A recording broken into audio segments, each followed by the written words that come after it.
오늘은 성육신하신 하나님 예수 그리스도 이런 제목으로 은혜를 나누도록 하겠습니다. 미국 남침례교 교단, 저희들도 남침례교 교단인데 에서는 성탄절에 많은 교회들이 라틴문 선교 헌금이라는 걸 합니다. 근데 라틴문이라는 분은 이게 선교사예요. 선교사님인데 이분은 1840년도에 미국 남부 버지니아주에서 태어나셨습니다. 태어나셨는데 남부 귀족딸로 태어났어요. 남부 귀족이 아주 그 당시에 호화롭게 살았습니다. 엄청나게 호화롭게 살고, 그러니까 호화로운 삶을 살고, 이분은 또 공부를 많이 해서 그 당시에 미국 남부에서 최초로 여성으로서 석사학위를 받으신 분입니다. 그걸 통해서 많은 여성들에게 교육의 문을 열어준 그런 이제 분인데, 근데 이분이 33살 때 이 예배 중에, 설교 중에 이런 메시지를 들었어요. 눈을 들어 밭을 보라. 희어져 추수하게 되었도다. 지금 희어져, 추수할 것은 많다 이거죠. 그런데 희어져 추수하게 되었다. 일꾼이 부족하다. 그래서 이 말씀을 듣고 그분이 선교사로 헌신합니다. 그래서 중국 선교사로 33세 때 이제 파송이 됐어요. 이분은 선교를 효과적으로 하기 위해서 중국 사람의 옷을 입고, 백인이지만 중국 사람 옷을 입고 중국 음식을 입고 그들과 같이 생활하고 교회를 개척했는데, 이분을 통해서 한 40년 동안 한 1000명 정도가 침례를 받았습니다. 그런데 이분이 이제 편지를 썼어요. 여기에 더 많은 선교사가 필요합니다. 보내주세요. 그래서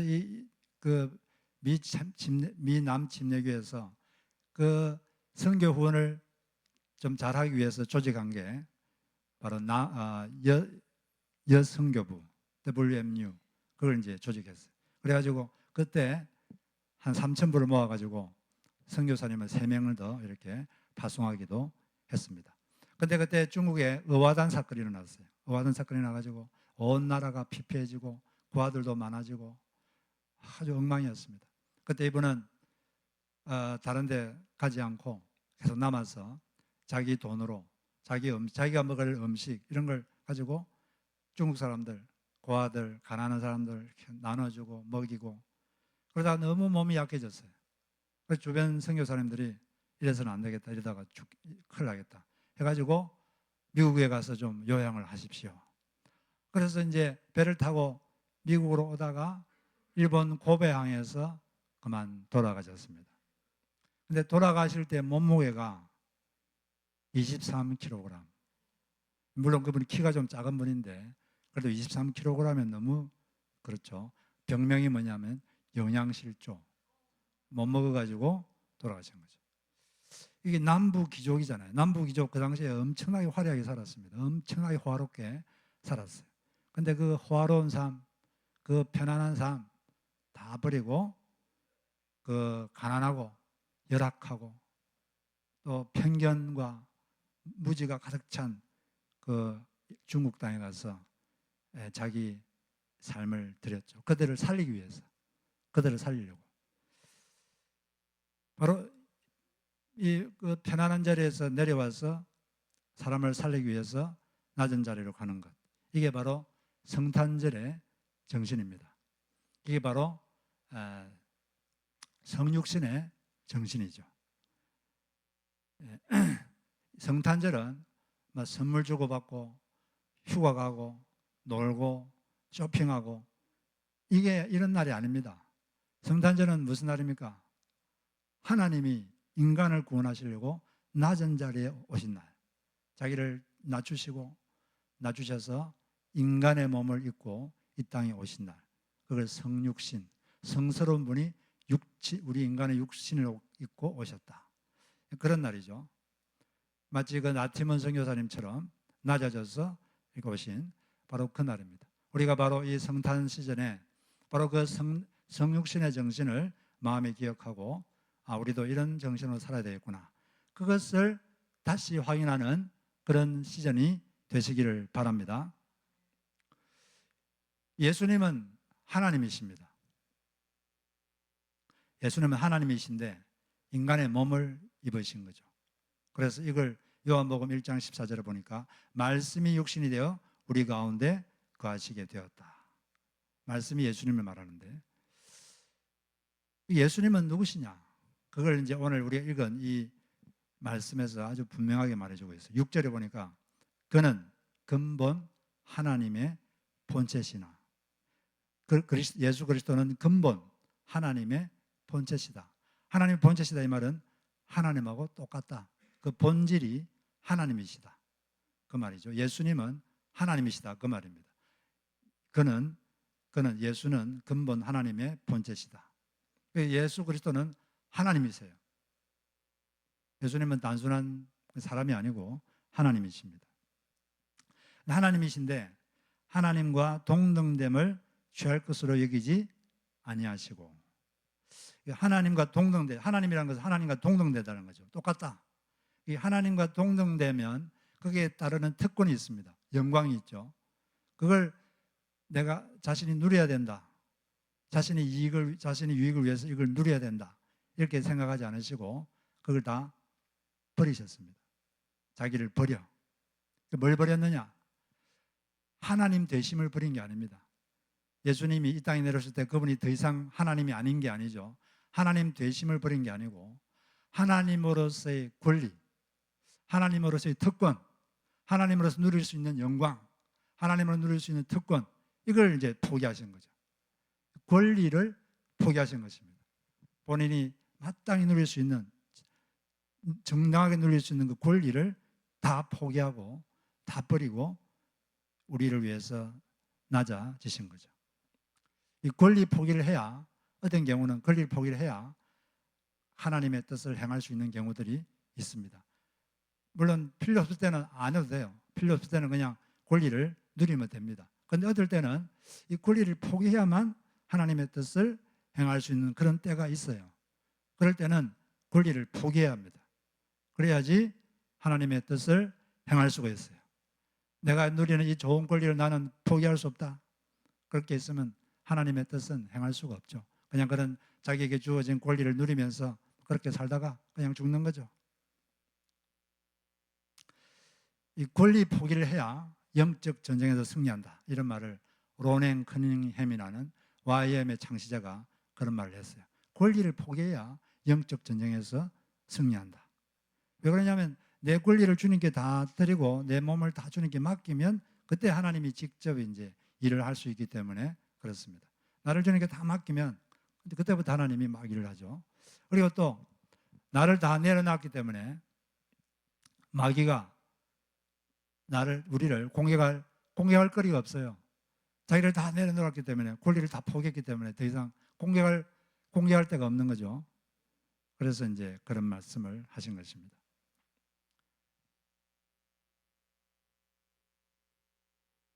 그래서 참으로 예수님이 하나님이신데 하나님이 인간이 되었다, 이건 참으로 큰 불편함을 스스로 감수하신 거죠. 인간의 몸을 입는 것 자체가 엄청난 제약을 입는 거죠. 여러분 한번 생각해 보세요. 여러분들이 지금 두 발로 다니잖아요. 두 발로 다니고 두 손으로 막 이것저것 많이 하는데 앞으로 한 달 정도 네 발로 다닌다고 한번 생각해 보세요. 네 발로 이 손 두 개, 발 두 개를 땅에 짚고 이렇게 네 발로 살아야 된다, 한 달 동안. 그러면 어떨 것 같습니까?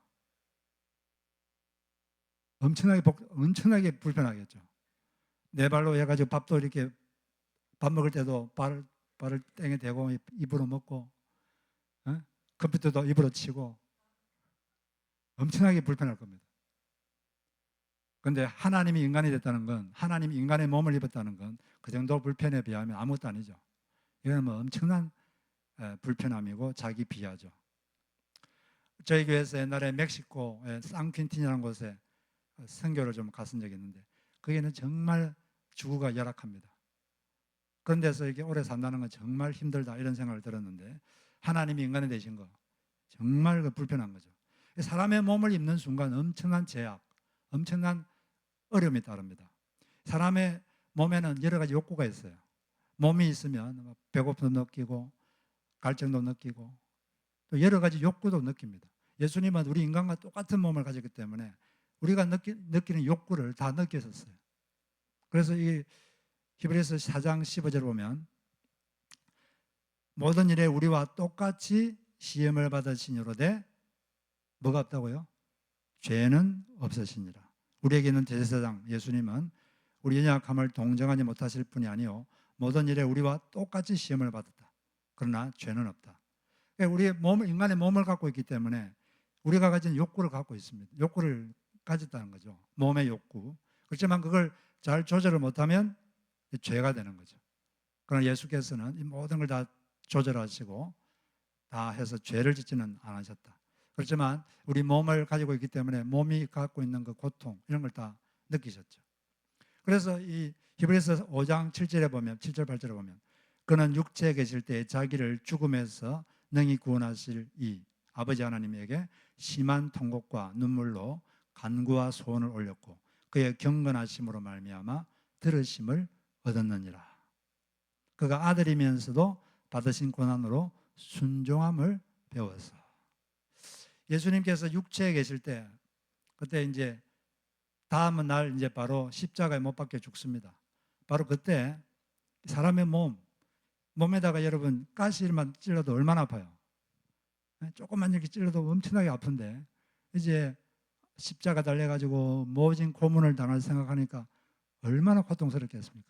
여러분이 한번 조금 있다가 지금부터 한 7시간 후에 여러분들을 십자가에 매달아 놓고 막 못 박고 채찍질하고 마음대로 때리고 그런다 한번 생각해 봐요. 얼마나 끔찍하겠어요. 예수님도 몸에 있으니까 너무 생각하는 게 너무 끔찍한 거죠. 우리 영적인 고통도 있었지만 그래서 예수님은 그때 엄청난 그때 통곡과 눈물로 간구와 소원을 올렸습니다. 울면서 통곡하면서 도와달라고. 그래 기도했을 때 그의 경건하심으로 말미암아 들으심을 얻었다. 그런 기도를 하니까 하나님께 아버지께서 들으셔서 힘을 주신 거죠. 그 힘을 받아가지고 십자가를 다 져내신 줄로 믿습니다. 우리도 이렇게 뭘 해야 되는데 할 힘은 없고 그럴 때 어떻게 해야 됩니까? 예수님처럼 통곡과 눈물로 간구와 손을 올리면 하나님이 힘을 주십니다. 감당할 힘. 그래서 그걸 감당할 수 있도록 해주시는 거죠. 그래서 우리에게 능력 주시는 자 안에서 우리는 모든 것을 할 수 있느니라. 이런 고백을 하게 되는 것입니다. 그 예수님도 이 몸이 있으니까 아들로서 이 받으신 고난으로 몸을 가지고 있는 존재로서 이 고난을 받으면서 순종을 배웠다. 이렇게 말을 할 수가 있는 것이죠. 여하튼 이렇게 인간의 몸을 입는다는 것은 엄청난 불편함을 갖는 것입니다. 그러나 우리를 위해서 그 불편함을 감수하신 거죠. 그분이 불편함을 감수하셨기 때문에 우리는 유익을 얻게 된 것입니다. 뭐든지 그렇잖아요. 사람이란 게 불편함을 감수해야 유익을 얻을 수가 있어요. 불편하게 안 살려고 그러면 여러 가지 어렵습니다. 불편하게 운동해야지 건강이라는 유익을 얻죠. 불편하게 또 책을 읽고 이래야지 머리에 들어오는 게 있고, 안 그러고 맨날 그러면은 머리가 비어버리죠. 불편함을 감수해야 돼요. 불편하게 예배당에 와서 예배 드리고 그래야지 영적인 성장도 있고, 하여튼 불편함을 감수해야 뭐가 좋은 게 나옵니다. 예수님은 자신의 불편함을 다 감수하시고 우리의 유익을 위해서 그 불편함을 다 감수하시고 오신 줄로 믿습니다. 여러분들도 여러분의 유익과 또 타인의 유익을 위해서 불편함을 받아들이시기 바랍니다. 그러면은 여러분도 유익을 얻고 타인도 유익을 얻게 되는 것입니다. 이 성육신의 삶을 가장 몸으로 잘 실천하신 분 중에 하나가 다미엔이라는 그런 사역자가 있습니다. 이분은 하와이 근처의 몰로카이 섬, 거기는 그 당시에 나병 환자들이 모여 사는 곳이었어요. 이분이 이제 그 나병 환자들, 문둥병자들에게 복음을, 예수를 전하려고 들어갔습니다. 거기서 예수님을 이야기했는데 그들을 섬기고 이렇게 했는데 그 나병 환자들이 받아들이지를 않습니다. 당신은 건강한 사람이니까, 건강한 사람으로서 병든 우리를, 불쌍한 우리를 도우니까 그 돕는 그 과정에서 기쁨을 얻고 취미 생활 비슷하게 하고 또 그건 사치한 행위 아니냐 이런 식으로 비판을 하면서 건강한 자기가 하는 말을 받아주질 않습니다. 그때부터 이 다미안이라는 분은 기도를 했어요. 하나님, 제가 문둥병자가 되게 해주십시오. 하나님, 제가 문둥병자가 되게 해주십시오. 그때부터 막 기도를 했어요. 문둥병자가 되게 해달라고. 그래서 기도를 한참 하고 있는데 오늘 아침 일어나니까 드디어 자기 몸에 문둥병이 시작됐습니다. 그때 그는 막 기뻐서 환호했다고 합니다. 이제 내가 저들에게 예수를 전할 수 있겠구나. 그래 그때 자기가 문둥병 걸려가지고 이제 그때부터 예수를 전하니까 그때부터 이 사람들이 그냥 받아들이는 거예요. 그래가 전 그 몰로카에 섬에 있는 사람들이 다 예수를 믿게 되었다고 합니다. 이게 바로 성육신의 정신을 잘 설명하고 있는 것이죠. 우리도 누군가를 정말 잘 도우려면 그 사람이 처지에 내려가야지 잘 돕지 않겠어요? 그래야지 이해를 하고 공감을 하고 그렇게 할 수가 있는 것이죠. 그런 성육신의 이런 정신, 이 정신이 우리 성탄절 날 여러분이 잘 마음에 새기시기를 바랍니다. 그 다음에 7절에 보니까 자기를 비워 종의 형체를 가져서 사람들과 같이 되었다.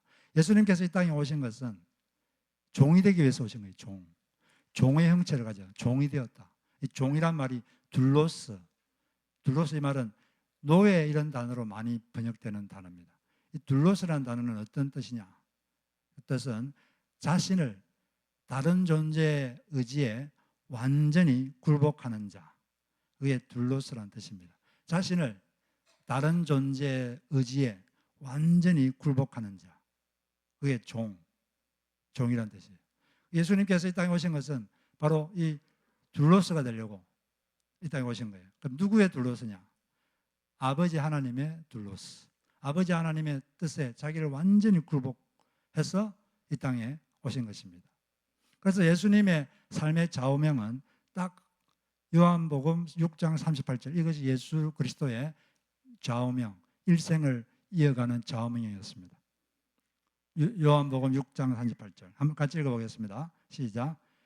내가 하늘에서 내려온 것은 내 뜻을 행하려 함이 아니요 나를 보내신 이의 뜻을 행하려 함이니라.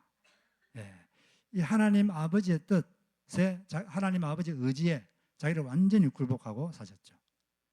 그런데 하나님 아버지의 의지가 뜻이 뭐냐? 그것은 바로 예수님이 인간을 섬기는 것, 그게 하나님 아버지의 뜻이었습니다. 그래서 예수님은 평생 인간을 섬기면서 사시다가 자기가 왔던 곳 하늘로 다시 올라가셨습니다. 예수님의 삶은 섬기는 삶. 섬김이란 건 상대방의 필요를 알고 채워주는 거죠. 그래서 무지에 빠져서 방황하는 자들에게는, 그런 사람에게는 뭘 해야 됩니까? 무지 때문에 방황하는 자들에게는 진리를 가르쳐야죠. 그래서 그분은 진리를 가르쳤습니다. 많은 설교 가르침을 통해서 진리, 참이 뭔지를 가르쳤고, 병든 사람에게 가장 큰 필요는 뭐겠습니까? 병고침이죠. 그래서 그걸 알기 때문에 예수님이 열심히 또 병을 고쳤어요. 병을 고치는 건 많은 노동과 에너지가 들어가는 것입니다. 엄청나게 에너지를 쏟아서 병도 고치시고, 또 귀신 들린 사람들은 귀신도 쫓아내 주시고, 너무나 열심히 사셨어요. 너무나 피곤하게 사셨습니다. 그래서 어떤 날은 갈릴리 호수를 지나가는데 막 풍랑이 치는데 다른 제자들은 막 혼비백산하는데 예수님은 너무 고단하셔가지고 그렇게 풍랑이 치는 바다에 배 위에서도 굴굴 자고 있었어요. 그만큼 열정적으로 피곤하게 남을 섬기면서 사셨던 분이시죠. 그리고 마지막으로 그분이 섬겼던 건 죄인을 섬겼습니다. 죄인을 위한 가장 큰 섬김이 뭘까요? 죄인에 대한 가장 큰 섬김은 죄를 용서해 주는 거예요. 죄를 용서하는 게 가장 큰 섬김이죠. 이 죄를 용서하기 위해서 예수가 했었던 것은 이 사람들의 잘못에 대한 책임을 자기가 떠맡는 거죠. 보통 사람들은 자기가 잘못한 책임도 잘 안 떠맡으려고 그러고 어떻게 어떻게 하면 이 책임을 좀 회피할까? 그런 게 인간의 좀 심성인데, 예수님은 본인이 잘못하지도 않았는데, 다른 사람들이 잘못했는데 다른 사람의 잘못을 자기가 책임을 지고 마치 자기가 한 것처럼 억울하다 그러죠. 그걸 자기 잘못하지도 않았는데 남의 잘못까지 다 책임을 떠맡고 십자가에서 그 대신 벌을 받아 주신 것이죠. 그렇게 함으로써 용서의 길을 열어주셨습니다. 용서의 길을 열어주시기 위해서 이 성탄절날 예수께서 이 땅에 오셨습니다. 그렇다면 우리도 그 정신을 본받아서 용서를 받을 뿐 아니라 다른 사람을 또 잘 용서하는 우리가 되어야 될 줄로 믿습니다. 용서만 받고 남 용서 안 하면 좀 그렇잖아요. 그 다음에 또 예수님은 왜 이 땅에 오셨느냐? 8절에 보니까 사람의 모양으로 나타나사 자기를 낮추시고 죽기까지 복종하셨으니 곧 십자가에 죽으십니다. 예수님은 이 땅에 성육신 하신 이유는 사람을 섬기기 위해서, 그리고 하나님에게 복종하기 위해서 두 가지 때문에 오신 거예요. 인간에 대한 섬김, 하나님의 뜻에 대한 복종, 섬김과 복종, 이것이 예수께서 이 땅에 성육신 하신 이유입니다. 그런데 아버지께 복종하기 위해서 필요했던 건 자기를 낮추는 게 필요했어요. 자기를 낮추시고 죽기까지 복종하셨다. 곧 십자가에 죽으십니다. 자기를 낮추지 않으면 복종할 수가 없습니다.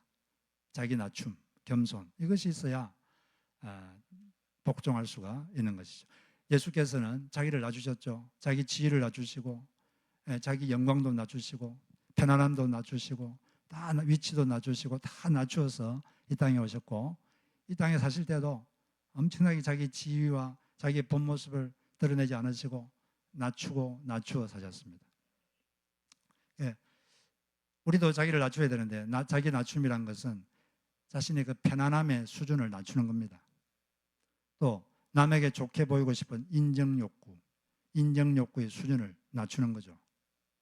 그리고 또 자기 뜻대로 하고 싶은 그 생각, 그걸 좀 감소시키는 거죠. 이런 걸 해야 아버지의 뜻에 순종할 수가 있습니다. 안 그러면 순종하고 싶어도 할 수가 없어요.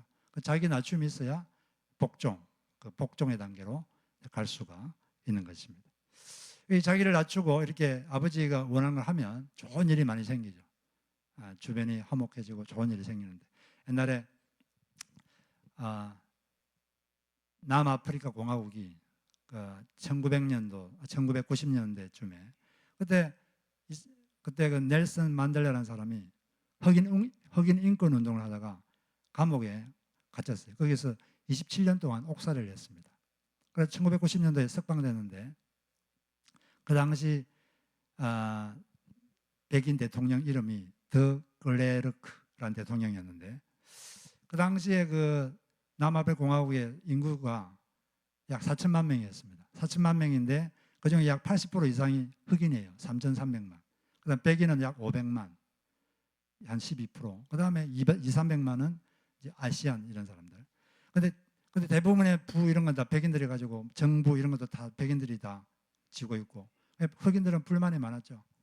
그래서 이제 넬슨 만델라가 나왔을 때 이 흑인과 백인이 유혈 폭력 사태가 일어나기 일보 직전이었어요. 흑인들이 너무 분노했으니까 까딱하면 이제 막 폭력이 일어나고 내전이 일어나고 그럴 지경이었습니다.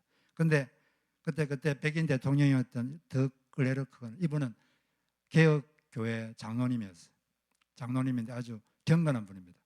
하나님의 뜻대로 살고 싶어하는 그런 분인데, 이분이 평소에 나는 하나님의 뜻대로 살고 싶다, 그런 말을 자주 하셨는데, 이분이 이 폭력 사태를 없애고 이 흑인과 백인이 화합하기 위해서 본인이 넬슨 만델라가 대통령이 됐거든요. 조금 있다가 그때 대통령 됐을 때 본인이 부통령이 됐습니다. 그래 공동 정부를 형성했어요. 백인과 흑인이 같이 정부를 한 거죠. 그 대신 흑인이 대통령이 되고 자기가 부통령이 된 거예요. 자기가 원래 대통령이었는데 대통령 하다가 부통령이 힘들잖아요. 그리고 또 흑인이 또 대통령인데 그 밑에서 이렇게 하는 것이 쉽지 않은데, 이분이 흑백 통합을 위해서 자기가 낮아져서 부통령이 됐습니다. 그래가지고 공동정부가 되니까 백인 흑인이 서로 안 싸우고 보복도 안 하고 아무런 폭력 사태 없이 평화롭게 정권이 이양되고 그렇게 잘 살게 된 거죠. 넬슨 만델라도 자기를 낮추었어요. 27년 동안 억울하게 감옥살이 했으니까 얼마나 복수심이 있겠어요. 그러나 그러지 않고 그분이 이렇게 말했어요. 제가 기도하는데 주님이 용서라고 하셨습니다. 진짜 용서는 강한 자만이 할 수 있습니다. 용서하지 못하는 자는 약한 자의 특징입니다. 용서하지 못하면 과거의 사슬에 묶이고 말 것입니다. 그렇게 해서 자기를 낮추고 아버지의 뜻에 복종해서 용서하고 그러니까 흑백이 싸우지 않고 평화롭게 잘 지낼 수가 있게 된 것입니다. 우리는 이처럼 이 성탄절 이때 이런 성육신의 정신, 예수의 마음이 어떤 마음입니까? 아버지께서 원하시면 자기 권리를 포기하고 자기를 낮추어서 아버지께 복종하는 것. 이게 예수의 마음이죠.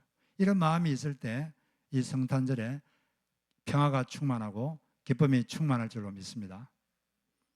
이렇게 예수님께서 자기를 스스로 낮추니까 9절에 어떻게 되어 있어요? 이름으로 하나님이 그를 지극히 높여 모든 이름 위에 뛰어난 이름을 주사 모든 어떤 것보다 더 뛰어난 권세를 주셨다. 하나님은 누군가를 상승시키기 전에 먼저 하강시킵니다. 누군가를 올리시기 전에 누군가를 먼저 내리시죠. 근데 사람이 스스로 막 높아지려고 그러면 하나님은 낮추신다 이렇게 되어 있는데 우리가 스스로를 하강 방향으로 나아가면 하나님께서 높이실 줄로 믿습니다. 하나님은 사람을 상승시키기 전에 먼저 하강시키십니다. 하나님이 하강시키실 때 기쁨으로 그것을 받아들이고 그 성육신의 삶을 살다 보면 또 하나님께서 하나님의 때 높이시는 그런 역사가 있을 줄로 믿습니다. 우리는 다 이렇게 예수님의 마음으로 살고 싶은 마음이 있는데 문제는 그게 잘 안 된다는 거죠. 그러고 싶은데 그게 안 되고 그런 게 참 우리 인간의 고통인데 그렇기 때문에 우리는 열심히 노력도 해야 되지만 기도가 필요하죠. 낮은 해처럼 밤의 달처럼 이런 노래가 있는데 그 노래 가사, 이 가사가 하나의 기도문인데 이런 기도가 우리에게 필요합니다. 낮은 해처럼 밤엔 달처럼 그렇게 살 수는 없을까? 욕심도 없이 어두운 세상 비추어 온전히 남을 위해 살듯이 나의 일생에 꿈이 있다면 이 땅에 빛과 소금 되어 가난한 영혼, 지친 영혼을 주님께 인도하고픈데 나의 욕심이 나의 못난 자아가 언제나 커다란 짐 되어 나를 짓눌러 마음을 공곡케 하니 예수여 나를 도와주소서. 우리의 그 자아가 우리를 커다란 짐이 되어 우리를 누릅니다. 그렇기 때문에 우리는 예수의 도움이 필요합니다. 우리가 노력하고 또 기도할 때 우리에게 예수의 마음이 들어와서 예수님처럼 성육신의 마음으로 살아서 아버지의 뜻을 이루고 또 우리의 섬김을 통해서 많은 사람들이 유익을 얻고 또 살아나는 그런 역사가 있게 될 줄로 믿습니다. 그런 성탄 시즌이 되시기를 주의 이름으로 축복합니다. 우리 같이